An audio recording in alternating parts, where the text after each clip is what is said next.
আসসালামু আলাইকুম। আবারও নিয়ে আসলাম স্যামসাং গ্যালাক্সি M02S।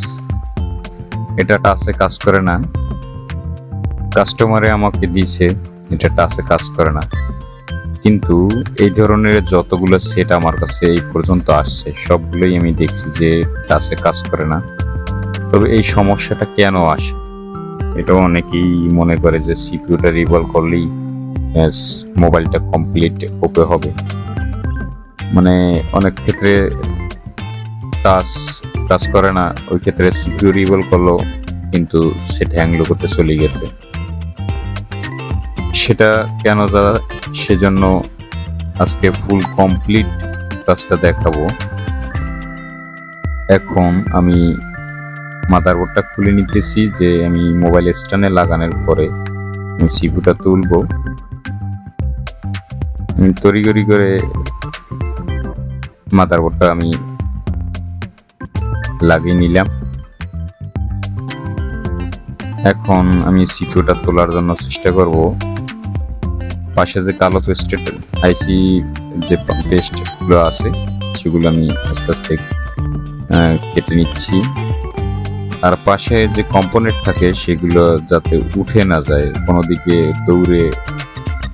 দৌড়িয়ে যাতে না ফিরে যায়, বা পাশেরগুলো যাতে কোনো দিকে না চলে যায় এরকমের।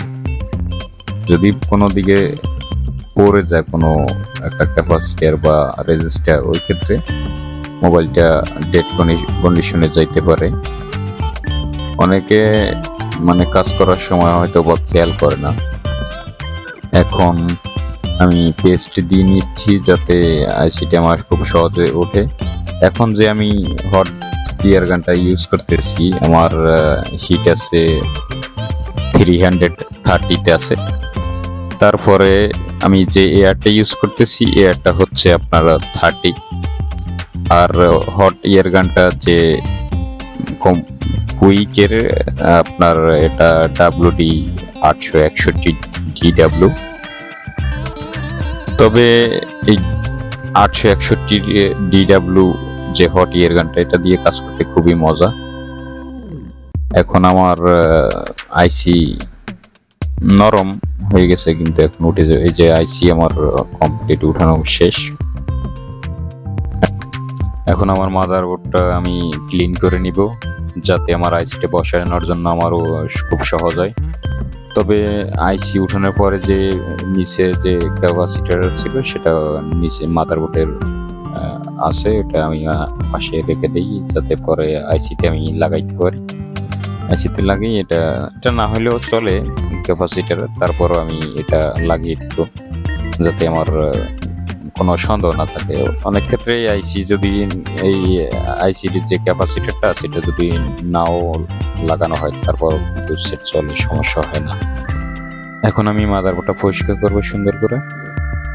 আর পরিষ্কার করার সময় সবসময় মানুষ যে কোনো যারা টেকনিশিয়ান আছেন সবারই খেয়াল রাখতে হবে যে পাশে যে কম্পোনেন্টগুলো আছে এগুলো যাতে উঠে না যায় বা পড়ে না যায়, যাতে কোনো প্রকার সমস্যা না হয়। তাহলে আপনার এটা ডেড কন্ডিশনে যে যায়। অনেক মোবাইল খুবই সতর্কভাবে একটু কাজ করতে হয় আমাদের। আর যাই হোক, এটা আমি পরিষ্কার করতেছি, কিন্তু অনেক ক্ষেত্রে পরিষ্কার ক্ষেত্রে অনেকে করতে গেলে কি হয় যে নিচে মাদারবোর্ডের যে কালো যে আবরণটা আছে ওইটা সোল্ডারে দিয়ে পরিষ্কার করতে গেলে এটা আপনার ঘষা লেগে মানে উঠে যায় আর কি। এরকম যদি হয় তাহলে উপরে যে আপনারা যে সংখ্যা পরিষ্কার করেন ওই সংখ্যা এমন পেয়ারসে পরিষ্কার করতে হবে যে উপরে আপনি যেভাবে পরিষ্কার করতেছেন মনে হয় যে যাতে কোনো প্রকার নিচে মাদারবোর্ডে যাতে প্রেশার না হয়, এরকম মনে করে যদি আপনি কাজ করেন আশা করা যায় যে না আপনার নিচের পিনগুলো মানে এরকম আর হবে না। তবে অনেকে মানে নতুন অবস্থায় এরকমের করে। আমি আমার মাদারবোর্ড এখন পরিষ্কার করা পুরোই ক্লিয়ার হয়ে গেছে। এখন আমি দেখি আমার আইসিটা বসানোর জন্য আমি প্রসেসিং নিব। তবে আইসিটা পরিষ্কার করতে হবে, মাদারবোর্ড পরিষ্কার করা শেষ। এখন আমি আইসিটা পরিষ্কার করব। এখন আমার সিপিইউটা আমি ক্লিন করে নিতেছি সুন্দর করে, যাতে আমার কল করতে সুবিধা হয়।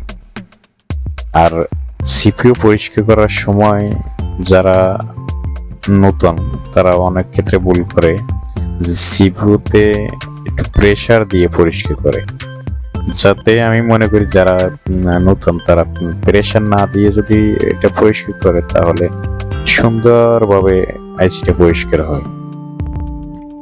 তবে ভুল ওইখানেই করে যে মানে সোল্ডার উইক দিয়ে মানে এমন ভাবে পরিষ্কার করে মনে হয় জানি শক্ত কিছু নিয়ে কাজ করতেছে। এই আইসি যে যারা কাজ করে এগুলো এমন ভাবে কাজ করতে হয় যাতে খুব ক্লিয়ারছে। সেজন্য আমি মনে করি যে যারাই কাজ করেন না কেন খুব সুন্দরভাবে কাজ করবেন। আর এই যে এটা দেখছেন তো আমি এই যে একটু নর্মাল ভাবে স্মুথলি ভাবে আমি কাজ করতেছি, তবে খুব সফটলি কাজ করতে হয়। সফটলি যারা বুঝেন খুব সফটলি কাজ করায় কিভাবে কাজ করে আমি আর কোন ভাষায় বুঝাবো। যে কোনো আইসি খুব সফটলি যদি আপনি কাজ করেন আমি মনে করি যে আইসি কোনো প্রকারের সমস্যা হবে না। যদি আপনি হার্ডলি কাজ করেন ওই ক্ষেত্রে আইসি শর্ট হইতে পারে। সিপিইউ শর্ট হওয়ার পরে আপনি কি করতে পারবেন না, মোবাইলটা ডেড, ওই হিসেবে কাস্টমারকে দিয়ে দিতে হবে। এখন আমি আইসির যে ক্যাপাসিটার ছিল ওখান থেকে একটু পরিষ্কার করে নিচ্ছি যাতে আমি স্টেনসিল সুন্দরভাবে বসাইতে পারি। এখন আমি এটাকে বল করব। আর বল করার সময় অনেকে স্টেনসিল বসানোর পরে নিচে টিস্যু পেপার অনেকে দেয় কিন্তু প্লেট ফুলে যায়। ওই ক্ষেত্রে কি করতে হয় যে আপনার নিচে টিস্যু পেপার দিবেন ঠিক আছে, কিন্তু উপর থেকে যে সঙ্গে আপনি পেস্ট দিবেন সুন্দরভাবে পেস্ট একবারে আপনার সুন্দরভাবে লাগাই নিতে হবে। তারপর একটা টিস্যু পেপার দিয়ে মুছে নেবেন।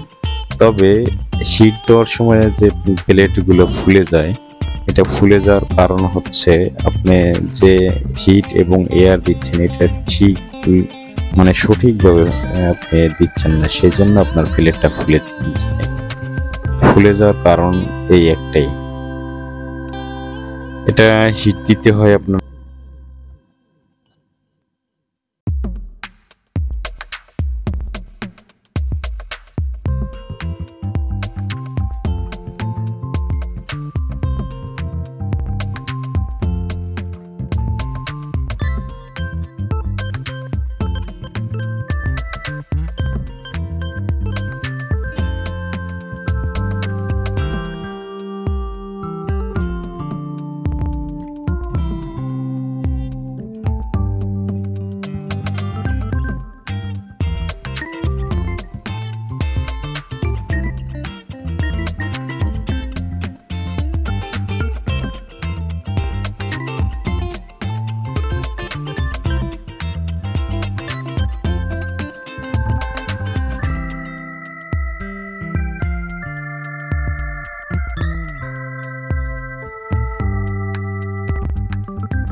বসানোর সময় দিক নির্ণয় করে নিতে হবে, যে আমার আইসি কোন দিক ছিল সেটা নির্ণয় করে নিতে হবে।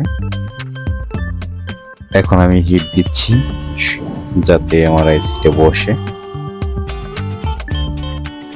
আমি এখন যে আইসি বসাচ্ছি আমি উঠানোর সময় যে হিট ব্যবহার করছি এবং বসানোর সময় আমি একই হিট ব্যবহার করতেছি 330 এবং এয়ার হচ্ছে 30। এই যে আমি যে সিস্টেমে রাখছি আমার হট এয়ার ক্যান, এইভাবে আমার কোনো প্রকার সমস্যা হয় না উঠানো এবং লাগানো। অনেক ক্ষেত্রে উঠানোর সময় বেশি ব্যবহার করি এবং বসানোর সময় কম ব্যবহার করি। কিছু সেট আছে আপনার বেশি হিট দিয়ে তুলি, যেমন 350, 370, এর ব্যবহার করি 40। তবে এখন আমার আইসি যেহেতু বসছে, এখন আমি মোবাইলের সার্কিটে বসিয়ে নিব, যাতে আমার এটা আমি চেক করে দেখি যে আমার আসলে কত দূরে আইসিটা বসানো হয়েছে এবং সেটটা কমপ্লিট হয়েছে কিনা। এই আইসি বসানোর সময় বা আইসি উঠানোর সময় পাশে যদি ইএমএমসি থাকে, ওই ক্ষেত্রে আপনার হিট যদি লাগে সমস্যা হইতে পারে। চার্জিং এর লোগো আসছে, কিন্তু এখনো হ্যাং লোগোতে আছে আমার মনে যা হচ্ছে না, এখনো কোনো প্রকার চার্জিং এর পার্সেন্ট আসে নাই, হ্যাং লোগোতেই আছে। এখন আমি একটা কাজ করবো, আমি ইএমএমসিটা আবার বল করে বসাবো। আশা করি যে ইএমএমসি বল করলে মোবাইলটা ফুল কমপ্লিট চালু হবে। না আসি নেই, তারপরও ট্রাই করলাম অনেকক্ষণ ধরে, যে চার্জিং এর লোগো আছে। এখন আমি আবার মাদারবোর্ডটা লাগিয়ে নিতেছি যাতে আমার ইএমএমসি তুলতে পারি। এখন আমি ইএমএমসি তুলবো, কেননা ইএমএমসি কিন্তু পেস্ট, দুটোটা আইসি পেস্টেড, সেজন্য এই সমস্যা। আর আমার এই ভিডিওটা আমি এর আগেও আমি একটা ভিডিও দিয়েছিলাম, কিন্তু এই ভিডিওটা দিচ্ছি এই জন্য যে অনেকে এই ধরনের কাজ শুধু দেখে, কিন্তু প্রপারলি ভাবে যে আমরা কিভাবে কাজ করি সেটা বুঝতে পারে না। সেই জন্য আমি কিছু কথা বলে দিচ্ছি, আর বলে দিলে আমি মনে করি অনেকের কাজে আসবে। হয়তো আমরা ভিডিও দেখাচ্ছি, ফাস্ট ফরওয়ার্ড দিয়ে দেখাচ্ছি, ওই ক্ষেত্রে বুঝতে পারে না যে কিভাবে তুললাম, কিভাবে লাগাইলাম। এখন আমি যে আইসি তুলে ফেললাম, পাশে পেস্ট আছে ওইগুলো পরিষ্কার করব, আর ইএমএমসিটা আমি পরিষ্কার করে নিব। এখন আমি আগে সার্কিটটা পরিষ্কার করব, তারপর পরিষ্কার করার পরে তারপর আমি আইসিটা পরিষ্কার করব। আইসি পরিষ্কার করা শেষ হলে তারপরে আমি আইসিটাকে বল করব, বল করে সুন্দরভাবে আবার বসাবো, বসিয়ে তারপরে এটাকে কমপ্লিট করব। তাহলে দেখুন, আশা করি কমপ্লিট হবে।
এখন দেখতেছি যে চার্জিং এর লোগো আসছে, দেখি পার্সেন্টেজ আসে কিনা। তাহলে মনে হবে যে না, আমার মোবাইল আসছে পার্সেন্ট, 2% চার্জ আছে। এখন আশা করা যায় যে সেটা চালু হবে। এখন হ্যাঁ, লোগো আসছে, স্যামসাং গ্যালাক্সি M02S। এখন লোগো যেহেতু আসছে, পার্সেন্ট আসছে, আশা করা যায় যে মোবাইলটা ফুল কমপ্লিট ওপেন হবে।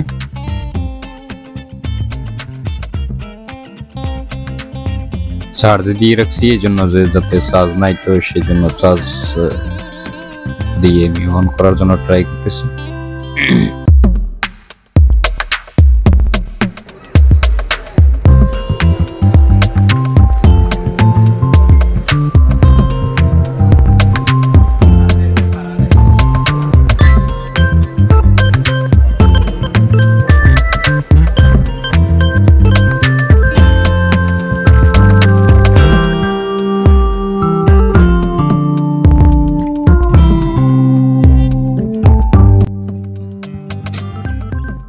কিছুতে সময় লাগে ওপেন হওয়ার জন্য।